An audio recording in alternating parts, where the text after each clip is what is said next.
এবার শাকিবের সিনেমায় কয়েক সেকেন্ডের একটি ক্যামিও চরিত্রে থাকছেন নিশো। এই খবর চাউর হতেই ক্ষিপ্ত হন শাকিব ভক্তরা।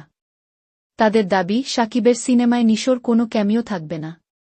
যদি নিশোকে রাখতে হয় তাহলে শাকিব খানের কাছে নিশোকে প্রকাশ্যে ক্ষমা চাইতে হবে।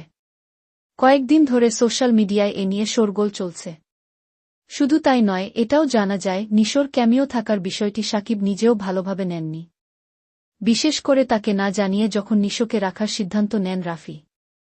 এমনকি এটাও শোনা যায় শাকিব একদিন শুটিং বন্ধ রেখেছিলেন। সব মিলিয়ে শাকিব ভক্তদের অনেকেই তাণ্ডব বয়কটের ডাক দিয়েছেন।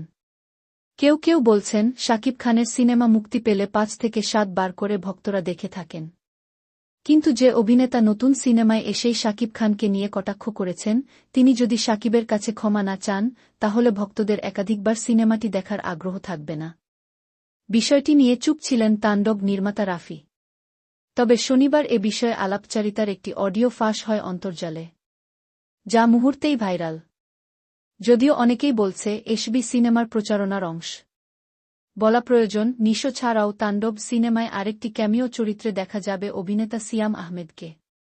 উল্লেখ্য, এখানে শাকিব খানের বিপরীতে অভিনয় করেছেন সাবিলা নূর।